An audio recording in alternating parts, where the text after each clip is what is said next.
Living My Truth, the story of Sandra Wilson. Growing up as the daughter of Carolyn Wilson was never simple. It was a life lived under constant scrutiny, every step measured against invisible rules I never agreed to. My mother had the sharpest eyes, the kind that could slice through excuses and expose flaws you didn't even know you had. My father, on the other hand, was the unshakable shadow looming over everything. Richard Wilson, the all-powerful CEO of Wilson Industries, had my entire life plotted before I'd even spoken my first words.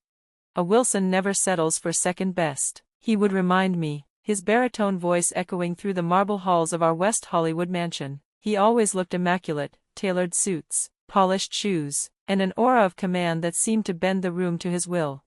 That mansion, with its 29 perfectly designed rooms, grand chandeliers, and glossy marble floors, was supposed to represent success. To me, though, it was a cage gilded in gold. Each polished corner carried the weight of my parents' expectations I never asked for, but ones I bore like chains around my ankles. By the time I turned 27, I had checked off every box on their carefully crafted list. Harvard Business School, done. A lucrative job as a junior executive at Wilson Industries, secured. A sparkling diamond ring from Jeffrey Robinson, heir to Robinson Technologies, slipped onto my finger. To the outside world, I was the perfect daughter, the flawless heiress, the obedient fiancée. But beneath the polished smiles and glamorous photos, I was suffocating. Because I was in love with someone my parents would never accept. It began on a rainy Tuesday morning. My sleek red Ferrari decided to betray me, coughing its last breath on a quiet stretch of road. I stood helplessly by the hood in my designer heels, rain streaking down my coat, when an old, dented tow truck pulled up. Out stepped Donald Lewis. He wore jeans and a worn flannel shirt, his boots splashed with mud, his smile warm enough to cut through the gray drizzle. "Looks like your timing belt's gone," he said, wiping his hands on a rag with casual ease. "I can fix it, but it'll take a few hours."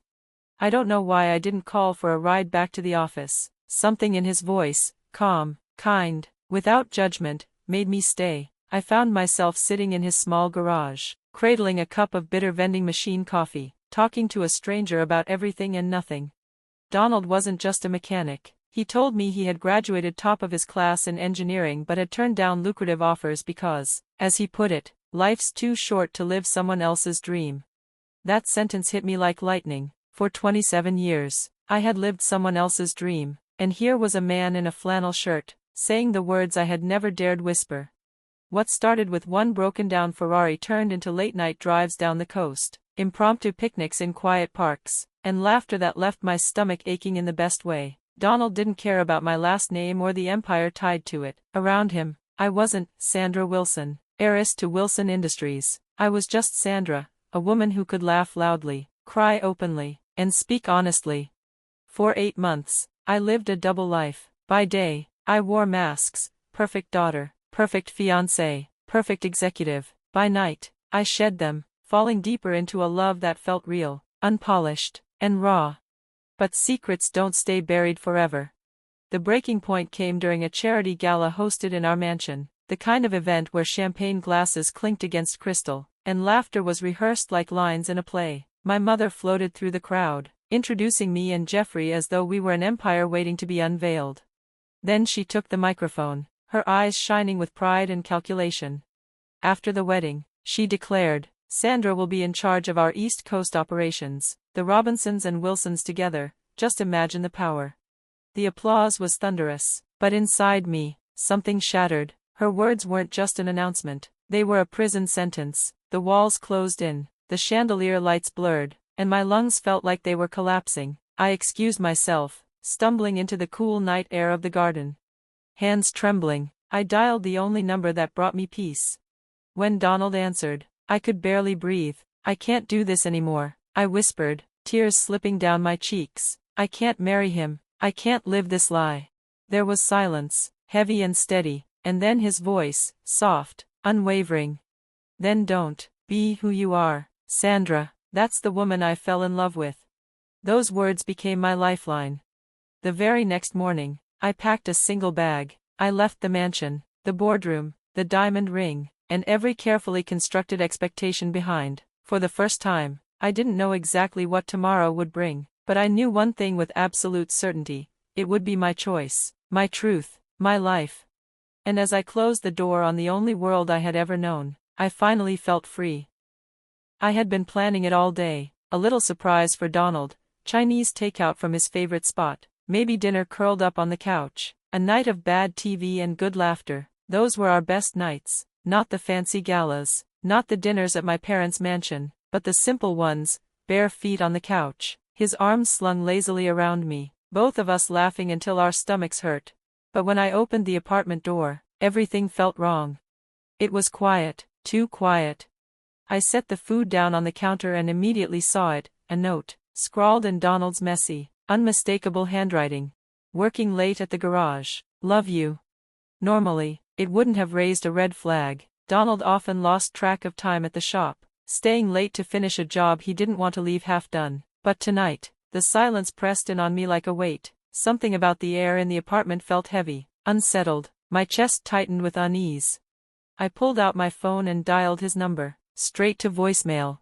A nervous laugh escaped me. Probably just busy, I whispered to myself, trying to shake it off. But the longer I sat there, staring at the note, the worse the knot in my stomach became.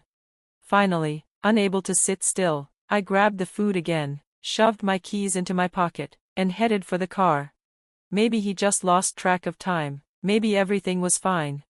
But when I pulled up to the garage, my breath caught in my throat. It was dark, closed, no lights, no noise. Donald's old tow truck was nowhere in sight. My hands shook as I tried calling him again. Still voicemail. The knot inside me twisted tighter, panic flooding my chest. That was when my phone buzzed in my hand. A message, from an unknown number. Mrs. Lewis, please come to 1920 Santa Monica Boulevard immediately. It's about your husband. My heart lurched. Santa Monica Boulevard, the industrial part of town, not anywhere near Donald's garage. My fingers fumbled as I typed the address into the GPS. My mind was already sprinting through worst-case scenarios. An accident, a hospital, or worse, something final, something I couldn't bear to imagine. The drive was a blur of red lights and speeding past headlights. My heart hammered so loudly I could barely hear the hum of the engine. And then, there it was. A massive building of glass and steel loomed against the night sky, sleek and intimidating, its mirrored surface catching the city lights. It didn't look like a hospital, it looked like something out of a corporate empire, a fortress.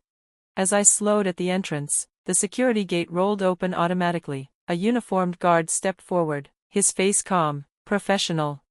Mrs. Lewis, he said with a polite nod, as if he'd been expecting me, please park here, take the executive elevator to the top floor. Executive elevator, top floor? Confused, I followed his instructions, every step heavier than the last. My palms were sweating, my chest tight, my thoughts a jumbled mess of fear and questions. The elevator doors slid open with a quiet chime, and I stepped into a world I wasn't prepared for.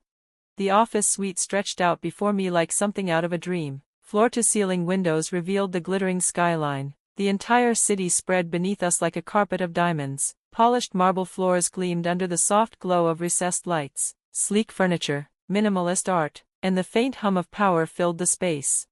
And then, I saw him. Donald. Not in jeans and a grease-stained shirt, but in a perfectly tailored suit, his hair neatly styled, his smile soft yet certain. Sandra, he said, his voice carrying across the polished floors. I froze. What is this? What's going on? He stepped forward, closing the space between us, his eyes locked on mine. Gently, he took my hands, grounding me. I've been keeping something from you, he began, his voice steady but filled with emotion, not because I didn't trust you, but because I wanted it to be real before I told you. He gestured to the office around us. I sold a patent, a big one, an engine system I've been designing for years. A company bought it, offered me a leadership role, stock options, the whole deal. I signed the contract this morning. The words didn't register at first. I blinked, my mind scrambling to catch up. He went on, his thumb brushing the back of my hand. I didn't tell you because I didn't want you to think I was doing this to be enough for you. You already made me feel like I was. But I wanted to give you this, to build something not just for me, but for us. Tears welled in my eyes before I could stop them. My chest tightened, but not with fear this time, with relief, with joy, with love so fierce it nearly knocked me over. I threw my arms around him, burying my face against his chest, laughing and crying all at once. "Donald, I didn't fall in love with you for your money," I whispered through the tears. "I fell in love with you, your heart, your soul, that's all I ever needed." His arms tightened around me, his lips pressing against my hair, and in that moment, standing in a glittering office high above the city, I realized something undeniable.